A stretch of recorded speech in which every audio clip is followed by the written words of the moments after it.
Hello, and thank you for joining Genuine Collective. I just want to do another brief little video on some of the topics that we'll be discussing on this channel.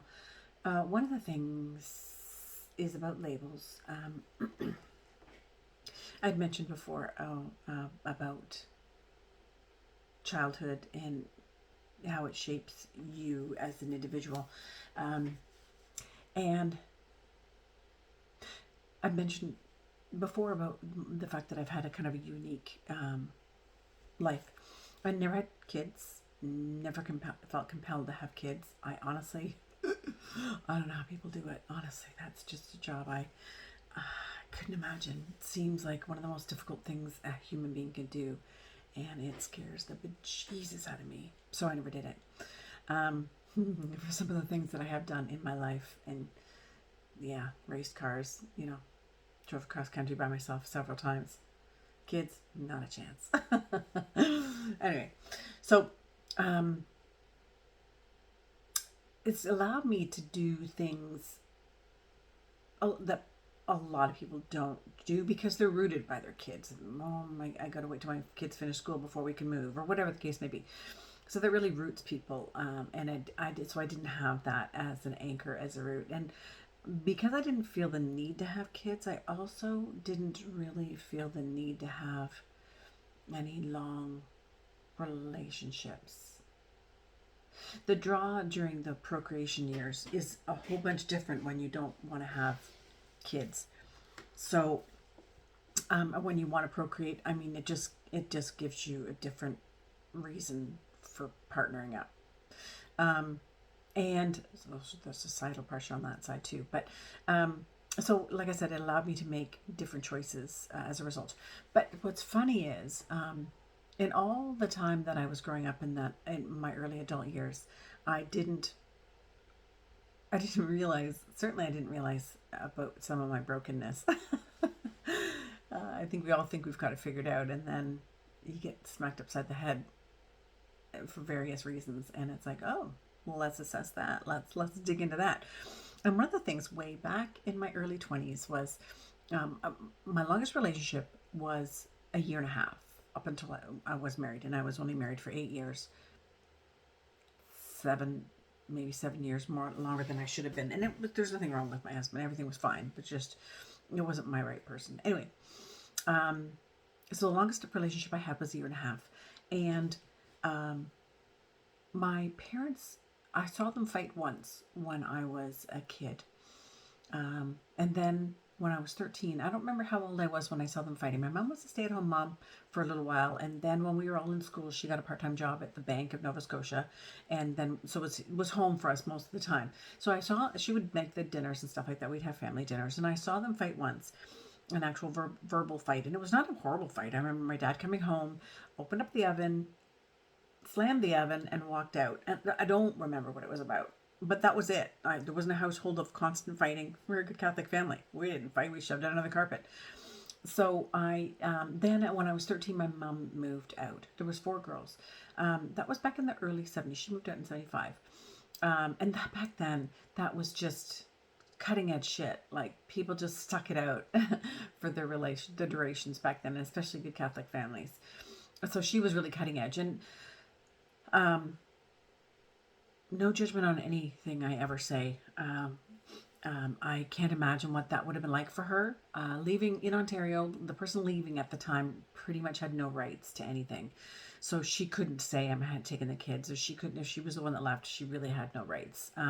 So my dad raised all 4 girls through puberty. Good God. Yeah. And I was daddy's little girl. So I saw it crushed him when she left. I will say it devastated him. He never got over it. I was in California, spent a lot of time away from Ontario as an adult, as a younger adult. And when I came home from California, I went out for lunch with my dad, and I drove him home. And he said in the car before he got out, he said, so this is 1994. He died in 94. This was shortly before he died.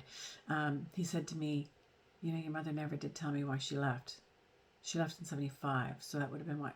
85, 95, like 19 years later. And he still hadn't had closure for that in his own mind. Um, Again, no judgment on anyone's call. It's everyone's doing the best they can at any given time. All of us, right? Um, but it was just kind of devastating that he never got over that. But anyway, so I jump all over. um, when but when I was in my 20s, I broke up with a guy because he looked at me cross-eyed. Because I saw my parents fight, and she left. In my mind, it was like, well, relationships break up for no reason. They just end. They just end. I was 13 when she left. So I think kind of in my brain at the time, I didn't take it on personally. I didn't think it was anything to do with me. I wasn't at that stage of my development mentally, but all I saw was, fuck, I missed something big. But so it made me very perceptive, made me very intuitive. And it also made me, the leaving without any preamble, without any reasoning that I saw. It made me think, like I said, relationships broke up for no reason. So that's why I had a year and a half was my longest relationship. I was engaged 4 times before I got married. And yeah, so I remember in my 20s, I was dating a guy and I broke up for no reason. And he said to me, wow, you must have really been hurt at some point. And it was like, no, I've never been hurt. I never let myself get that close. But that was all the shaping from back then. And so then it made me think, it's like, yeah, why do I do that? Why do I shut them men out like uber quick for no reason? It was because I saw my dad get hurt. So that was what my early adult relationships were formulated on that basis.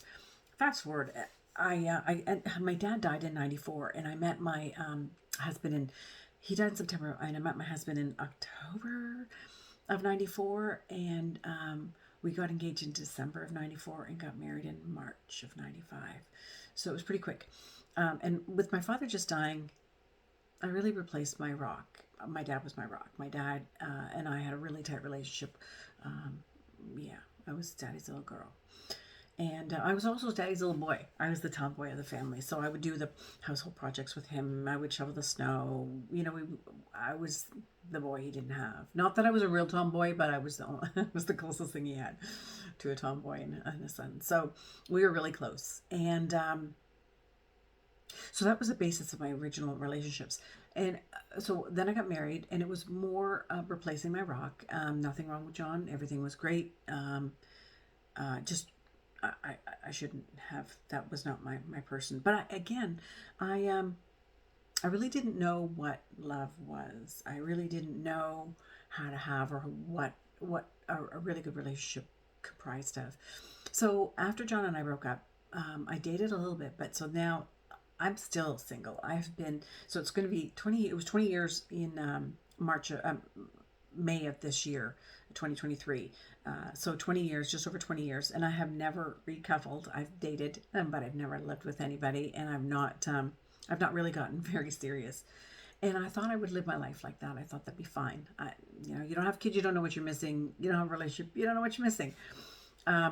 But there came a point, and I think just in more healing and dating, and having that expose parts of me that I saw need to be addressed. And that's really, I thought, because I like to live my life to its fullest too, I think I would like to have a couple relationship before I die. I don't know if it's going to happen. I'm still hopeful. And the intuitive part of me that has read other parts of my life, and they have not manifested, but I've had visions about when I was going to get married. And 62 apparently is going to be a big year for me. So, I mean, I've had my little visions on what's going to happen in my life, and there is something big coming. I feel like there is my person out there. If it doesn't happen, it doesn't happen. I don't need it to happen. I don't need, but I want it to happen. I've been single for 20 years, so I'll probably go out that way and I'll be just fine. But that's not my desire. My desire is to somehow be coupled up and experience that, because I think now I've gone through enough. One of my dating experiences, and he may watch this video, I don't know, was a short, brief exposure with a narcissist, and that was a good one. That was a good one. Anyone who, and I've met people who've had a longer term narcissistic relationships and think, oh my God, 3 months was all I dated this person and it beat the proverbial shit out of me. And I don't know how anyone, and I have a pretty good sense of myself, but it took me, I'm going to say 3 months to get over that. Because for me, it was more about what the hell's wrong with me that I attracted that in, and I thought that that was an acceptable form of a relationship. So that why it took me 3 months to get over was because it was like, wow, let's dive into that one. Let's dive into that. And one of my, not that I'm qualified to talk about narcissists at all or diagnose anyone as a narcissist. It is certainly a term that goes around a lot nowadays, and there's obviously varying degrees of narcissism. And I find that I have encountered them more than you would think. And there's just, like I said, because there's the varying degrees. There are the, really subtle nuances of narcissistic tendencies. And then there's some real overt ones. So that is going to be one or two of my topics coming up. And I won't have like a PhD doctor, but I'm just going to have people that have dated like me talking about our experiences out there and getting over that. But like I said, so for me, it was like, because really that is the proverbial codependent. That is the empath and the narcissist is really a codependent relationship. So for me, it was like, I didn't realize I had any codependent tendencies. Let me dive into that. And so then I did. And so each encounter I have has taught me, and thankfully I'm a quick learner. So because each encounter I've had has taught me stuff. And because I didn't date really entrenched in a committed partnership or union, I could skirt around issues that I didn't want to get into for those 20 years. So I feel like I missed a bunch of stuff because I didn't really get too firmly embroiled in a relationship. So I've really learned a lot in the last, it's only been since maybe 2020 that I started dating. So only 3 years, which for me is a record, honestly. I find dating exhausting. I don't like, what's that saying? If you want constant repetition, date a bunch of different people. If you want a variety, date the same person. And the saying is about, and this is the part I hate, is dating a bunch of different people, because I don't want to tell my story. I want to get past all that impressing, game playing, can't say this, don't call now, oh, la la la, all that stuff. The dating rules. It's like the fact that there's books on dating rules makes me want to barf. Like, seriously, we have to play so many freaking games to do the tap dance of, push and pull and all that stuff. I'm not good at that. So I want to get past that, and that you can't. You gotta go through that icky dating stuff. So that's why I check out after a couple of months. I'm like, all right, I'm back out of the dating pool because I can't take it anymore. So this for me has been the longest duration of dating, and so here I am still single. Another dating fact. This is why I'm still single. God, it's pathetic. I got all these dating facts. I'm the person with all the information that nobody gives a shit about. So dating. And this is a lot about why we are where we are with men being afraid of dating and men getting financially kind of raked over the coals. So for every 16 points above average that a woman is in IQ, they have a 40% lower chance of getting married. So, and for the same 16 points above the average IQ for a man has a 35% increase of getting married. Men marry down, women marry up. And that's why, because women are marrying down, they marry someone who hasn't got the same financial earning capacity, and ergo, they get raked over the coals. So the women marrying up, I'm not saying I have a high IQ, but I think it might be a little bit higher than average. Because, well, that's why I'm still single. I'm sticking to it. So anyway, that is a little bit about myself. We're going to dive into a whole bunch of stuff about childhood development. I read a lot on the subject, the ACEs test, and Gabor Mate, who has. I read the book When the Body Says No: This Hidden Cost of Stress, way back. I think it was like 1999 or or 2000, something way. And it was like pretty soon after it was published. A very, very good book on stress. I bought it again as an audio just a couple of years ago, and now he's got a second book out. Well, he's written other books about things that don't really pertain to me, kids with ADHD and stuff, and of course that's not my wheelhouse. So, but he did write this book that I got. I think it just was published last year, maybe September of last year. The Myth of Normal, and it is a must-have. Everybody needs to read that book. He's the one that did that interview with Prince Harry, which I think that wasn't one of his best moves, and I think he thinks it wasn't one of his best moves now. But a really, really incredible bit of information. But that does talk about the ACEs test, the ACES test, developed by Vanderkoff. Can't think of his first name. Read his book too. I don't think his was The Body Keeps the Score, but also Nadine Burke Harris wrote another book about childhood trauma. And so the ACEs test is just a few questions, but what they have determined, and Gabor Mate referenced this book, and this is quite interesting. He referenced the ACEs test as well, and I scored. I really took the test harshly. I would have had a childhood which, from exterior, would look like a pretty good little childhood. So I took the test with a very harsh eye because I didn't want to just sugarcoat my childhood. I wanted to get a realistic sense of it, and I scored a 2 on a test of like 7 or 10 questions. I would have thought 2, pretty benign.